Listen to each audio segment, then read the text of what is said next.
Salam əziz izləyicilər, bu gün mən sizə 3-cü qrupda ən yaxşı ixtisaslar barəsində danışacağam. 3-cü qrupda ən yaxşı ixtisaslar barəsində keçməzdən əvvəl, gəlin bu il yığdığımız bala nəzərən hansı universitetə, hansı ixtisasa düşə bilərik, o barədə danışaq.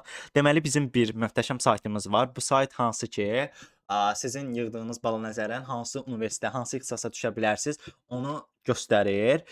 Bu sayt deyə bilərsiniz ki, burdakı məlumatlar düzgündürmü? Məsələn, beynəlxalq münasibətlərin balı 460 olacaqmı?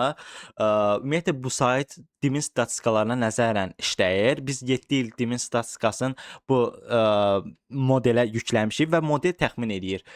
Bu il beynəlxalq münasibətlərin balı nə qədər ola bilər? Hələ ki test mərhələsindədir bu bizim sayt. Mən sizə deyim ki, DİMİN statistikası çıxdıqdan sonra, yəni çox güclü bir sayt olacaq. Bütün ixtisas seçən müəllimlərin yanında bu başqa bir sayt olacaq həqiqətən. Çünki biz ona nəticələri vermişik, DİMİN statistikaların plan yerləri və s. və elə bir x plus y bərabərdir z. Yəni biz ona x-la y-i vermişik, bir dənə modelə z-i tapmaq qalıb. Belə deyək də sizə. İndi gəlin. Mən məsələn beynəlxalq münasibətlər ixtisasını seçdim və proqnozu göstər dedim. Yəni 460 bal dedi. Yəni biz deyə bilərik ki, biz bu ixtisasa düşə bilmərik və siz başqa ixtisaslarda həmçinin yoxlaya bilərsiniz asanlıqla. İndi isə gəlin ən yaxşı ixtisaslar barəsində danışaq.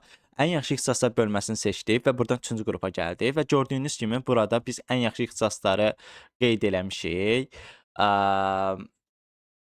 Hüquqşünaslıq.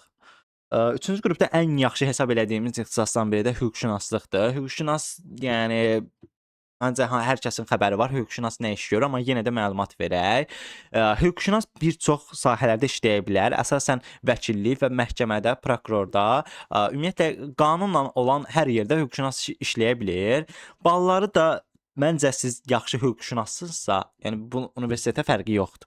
Məsələn, burada Bakı Dövlətin adı çıxıb hüquqşünaslıqda, amma siz Milli Aviasiya Akademiyasında da bitirsəz, yəni çox yaxşı hüquqşünas ola bilərsiniz. Əgər ümumiyyətlə hüquq işlərini yaxşı bilirsinizsə, qanunları falan. Deməli, hüquqşünasın iş imkanları nədir? Vəkil, hüquq məsləhətçisi, məhkəmə işçisi, prokuror köməkçisi və yaxud prokuror. Siz hüquq məsləhətçisi nədir? Siz ümumiyyətlə bir şirkətə işə girəndə hüquq məsləhətçisi kimi sizin qabağınızda müqavilələr olur.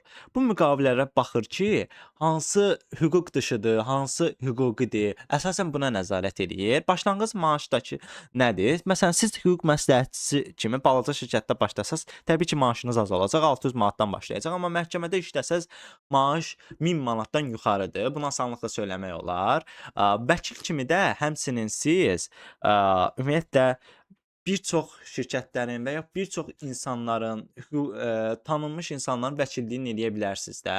Vəkil ümumiyyətlə nə edir? Məsələn, mən çox tanınmış bir adamam. Kimsə mənim videomu götürüb paylaşanda və yaxud da ki, kimsə mənə qarşı bir etiqadsız hərəkət etdikdə, mənə küfür eləyəndə mənim vəkilim gedir həmin adamı cəzalandırmaq üçün məhkəməyə verir və bütün hüquqi prosesləri eləyir. Vəkil adətən budur. Korporativ hüquqşünas. Korporativ hüquqşünasda şirkətin müqavilələrini, ümumiyyətlə müqavilədə nə var, onu analiz eləyir. Baxır ki, ümumiyyətlə müqavilə elədiyimiz şəxs bizi aldadırmı, bizim müqaviləmiz hüquqidirmi? Bu tərz şeylərə baxır. Məhkəmə katibi məhkəmə proseslərini sənədləşdirir. Ümumiyyətlə, yəni mənim bir səhv işim oldusa, məhkəməyə düşdümsə, mənim bütün bu statistikalarımı, analizimi eləyən bu məhkəmə katibidir. Analizdən kastım, ümumiyyətlə mənim keçmişimi araşdıran falan hamısı məhkəmə katibidir. İndi isə gəlin dövlət və ictimai münasibətlər ixtisası barəsində danışaq. Ən yaxşı hesab elədiyimiz ixtisaslardan biri dövlət və ictimai münasibətlərdir. Həmçinin beynəlxalq münasibətlər də buna misal ola bilər. Dövlət və ictimai münasibətlər nə edir? Əsasən dövlət qurumlarında fəaliyyət göstərir. Çalışır ki, dövlətin diplomatik fəaliyyətlərini və ictimai sektorda olan münasibətlərini yaxşılaşdırsın. Məsələn, Azərbaycanın Amerika ilə, Türkiyə ilə olan münasibətini ortaya qoyur və baxır görür ki, biz nə eləyə bilərik ki, münasibətimiz daha da yaxşıya getsin. Harda oxumaq olar? Çox yerdə oxumaq olar. Əsasən məsləhətli ADA Universitetidir. Prosta bunun da normal balı var. Bakı Dövlət Universiteti də buna misal ola bilər. Ümumiyyətlə iş imkanları kimi nə işləyə bilərsiniz? Dövlət qulluqçusu kimi asanlıqla fəaliyyət göstərə bilərsiniz.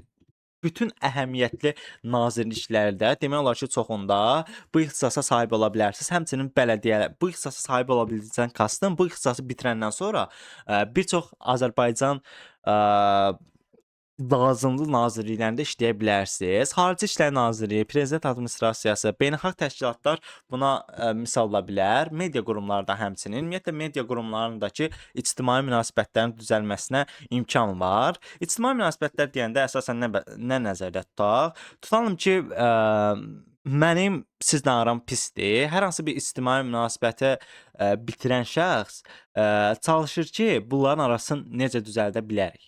Məsələn, o tipdə olur. Başlanğıc maaş da ki, dövlət qurumlarında, Xarici İşlər Nazirliyində siz başlasınız, məsələn, maaş 500 olmayacaq, amma media qurumunda başlasınız, maaş 500 ola bilər. Xarici İşlər Nazirliyi, Prezident Administrasiyası bura girmək çox çətindir, düzdür. Amma ki, sizin rahat dil biliyiniz olsa, bir ünsiyyət bacarığınız normal olsa, çox yaxşı danışıq qabiliyyətiniz olsa, asanlıqla bu yerlərdə işləyə bilərsiniz. Dövlət qulluqçusu nədir? Dövlət siyasətlərinin icrası, vətəndaş müraciətlərinin cavablandırılması. Məsələn də mən hər hansı bir hüququm tapdalanır, mən ona bir müraciət edirəm dövlətə. Dövlət qulluqçusu da ki, buna cavab verir ki, biz necə bu prosesə baxa bilərik də, necə bu prosesi idarə edə bilərik. PR mütəxəssisi deyəndə nə nəzərdə tutulur? Təşkilatın ictimai mizini formalaşdırır. Məsələn, dövlət özünün də münasibətlərinin yaxşı olmasını göstərmək üçün PR mütəxəssisinə ehtiyacı olur da, özün təqdim eləmək üçün də, belə deyək.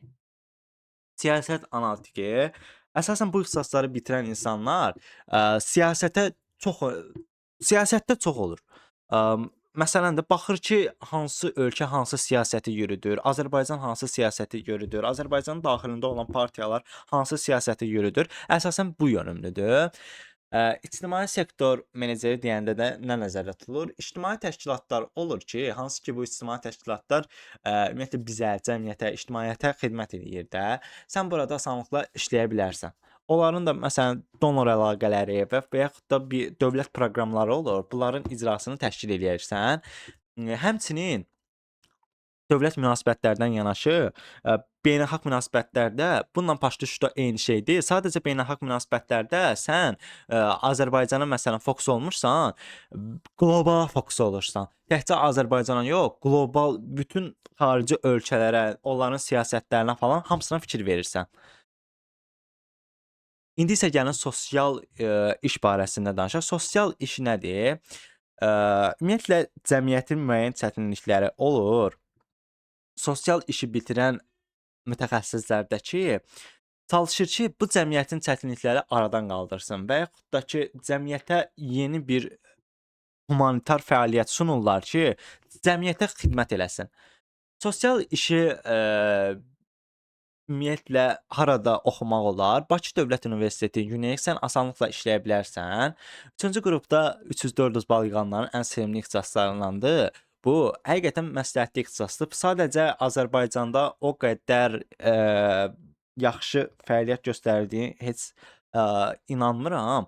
Amma ki, yenə də siz bir çox dövlət qurumlarında rahatlıqla işləyə bilərsiniz. Həmçinin beynəlxalq qurumlarda da. Prosta bura getmək çox çətindir. Yəni BMT qurumuna Azərbaycanlı şəxsin alınması çox çətindir. Gərək siz çox çalışasınız.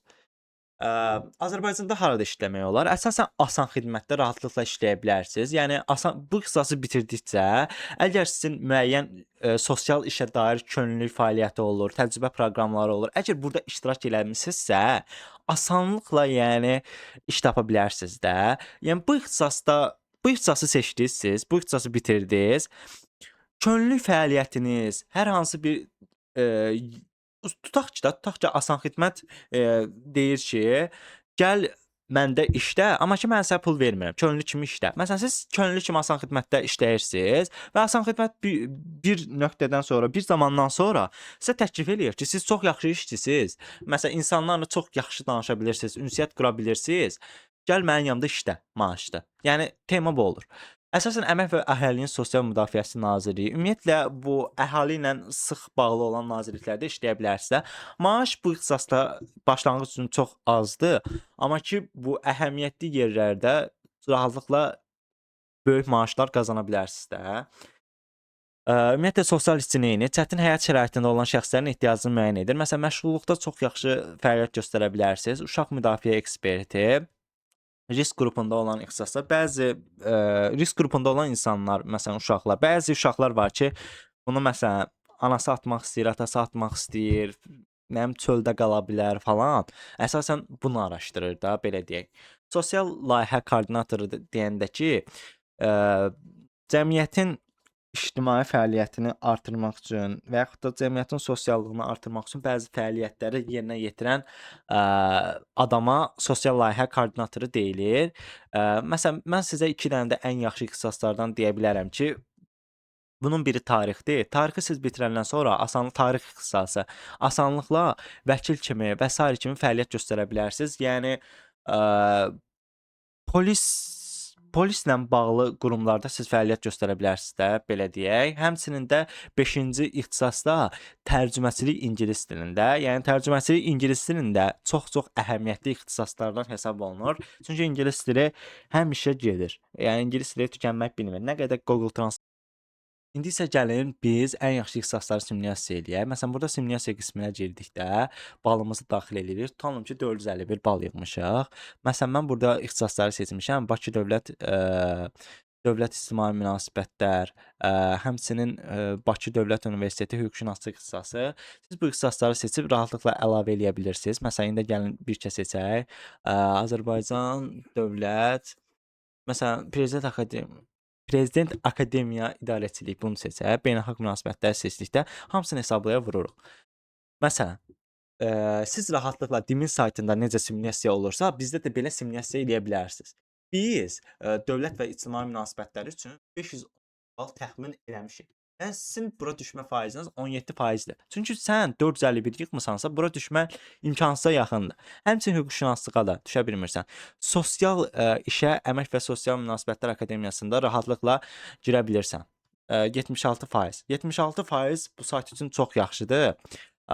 Yəni 65%-dən üstü qəbul olma şansınız çoxdur. Məsələn, dil ədəbiyyat müəllimliyi 454 baldır. Amma ki, sən 451 yığmısansa, bura düşmən 48%-da. Sən burada çalışmalısan ki, aşağı faizli olanları 2 yazasan.